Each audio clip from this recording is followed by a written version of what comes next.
बदल दी उस लड़के की जिंदगी। कैसे एक रात ने बदल दी उस लड़के की जिंदगी। कुछ ही दिनों में कैसे एक आम लड़का बन गया सुपर हीरो। शमशान में क्या हुआ था वो रात उस लड़के के साथ। हॉरर और थ्रिलर से भरी इस कहानी को 20 करोड़ से भी ज्यादा लोगों ने पैसे खर्च करके सुना है, लेकिन कुछ घंटों के लिए ये अवेलेबल है बिल्कुल फ्री। तो चंद मिनटों में सुनिए इस आम लड़के की जीरो से हीरो बनने की कहानी। मैं तुम्हारे साथ सिर्फ एक रात की शादी करूंगा और शादी के दूसरे ही दिन। जबान संभाल कर ध्रुव, जानते नहीं तुम किससे बात कर रहे हो? मैं मैसेडोरिया के उस लारा से बात कर रहा हूँ जो अपने एकलव्य बनने के अहंकार में पूरी तरह डूब चुकी है, जिसे अपनी शक्तियों पर घमंड है। हाँ है मुझे घमंड ध्रुव। आखिर मैंने कम उम्र में तुमसे ज्यादा जो पा लिया है, लेकिन तुम आज भी वही बुज़दिल के बुज़दिल। तुम्हारा ये घमंड मैं पूरे मैसेडोरिया के सामने तोड़ूंगा लारा। 3 साल बाद मैं तुम्हें इसी शक्ति स्थान पर सबके सामने हराकर एकलव्य बनूंगा। आज भरे दरबार में शौर्य दल के होने वाले लीडर ध्रुव का भरी सभा में उसकी मंगेतर लारा ने अपमान किया, क्योंकि आज भी ध्रुव 9वें सितारे की शक्ति पाने में असफल था और इसीलिए लारा ने ध्रुव से रिश्ता तोड़ने की बात की। लारा, अगर तुम ऐसा करोगी तो सारे मैसेडोरिया में हमारी इज्जत उछाली जाएगी। राजा अरेंद्र, भूलिए मत, आपके इस कमजोर बेटे ध्रुव में कमजोरी और हार का कारण भी आप खुद हैं, और इसकी माँ के साथ जो हुआ उसके जिम्मेदार भी आप ही हैं। जैसे ही लारा ने ध्रुव की माँ का नाम भरी सभा में उछाला, गुस्से में आए ध्रुव ने अपने हाथों में अग्नि की ज्वाला प्रकट कर लारा पर वार किया। पर लारा ध्रुव से इतनी ताकतवर थी कि उसने बड़ी आसानी से ध्रुव के हमले को असफल कर दिया। बेचारा, इसे अब भी समझ नहीं आया कि ये लारा का मुकाबला नहीं कर सकता। लगता है इसके साथ भी वही होगा जो इसकी माँ के साथ हुआ था।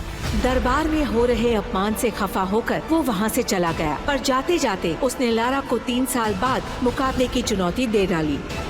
लेकिन सबको पता था जो ध्रुव इतने साल में कुछ नहीं कर पाया, वो 3 साल में क्या ही उखाड़ लेगा। माँ कहाँ हो? मुझे तुम्हारी जरूरत है माँ।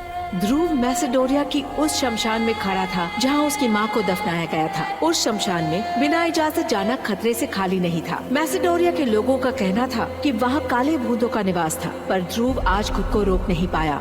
माँ क्यों? माँ मुझे जन्म देते ही मार क्यों नहीं दिया? अगर मेरी किस्मत में हार ही लिखी है तो जीकर क्या फायदा? मैं मर जाना चाहता हूँ माँ, मर जाना चाहता हूँ। ध्रुव के साथ ही उसके पिता और शौर्य दल का सम्मान जुड़ा था, इसीलिए उसके लिए एकलव्य बनना उसकी जान से भी ज्यादा कीमती था। माँ कुछ तो बोलो माँ। ध्रुव रोते हुए अपनी माँ को पुकार रहा था और अचानक उसके हाथ की अंगूठी का रंग बदलने लगा। ध्रुव की माँ की आखिरी निशानी थी। देखते ही देखते शमशान का माहौल भी बदलने लगा। बिजलियों ने अपना रौद्र रूप धारण कर लिया और अचानक ध्रुव की माँ की कब्र से धुआं निकलने लगा। इतना ही नहीं, आसपास की कब्रों से हंसने की आवाजें आ रही थी। ये सब देखकर ध्रुव की धड़कनें तेज हो गई। उसका ध्यान अपनी अंगूठी पर गया और जैसे ही ध्रुव ने अंगूठी को छुआ, वैसे ही शमशान में बने बरगद के पेड़ पर एक आत्मा हवा में उड़ती हुई दिखी।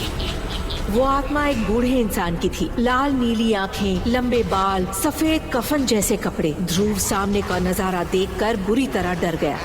मेरे नजदीक मत आना, मैं तुम्हें मार दूंगा। ध्रुव ने डर के मारे उस आत्मा पर कई तरह के वार किए, मगर उसका हर वार बेकार गया। आखिरकार उस आत्मा ने ध्रुव को हवा में उठा लिया। छोड़ो मुझे, मैं कहता हूँ छोड़ो। ध्रुव चिल्लाता रहा और वो आत्मा हंसती रही। तभी ध्रुव की नजर उस आत्मा के गले में लटके तावीज पर गई। ये तावीज तो सबसे शक्तिशाली योद्धा की निशानी है। ये तुम्हारे पास कैसे आया? उस आत्मा ने हंसते हुए ध्रुव से कहा, तुम्हारी माँ की वजह से ही आज ये तावीज मेरे पास है। क्या तुम मेरी माँ को जानते थे? क्या हुआ था उनके साथ? मुझे बताओ। माँ का नाम सुनते ही ध्रुव शांत हो गया। तभी उस आत्मा ने उससे कहा, मैं सब कुछ जानता हूँ ध्रुव। मेरा नाम विदुर है और मैं कई सालों से तुम्हारी इस अंगूठी में रह रहा हूँ।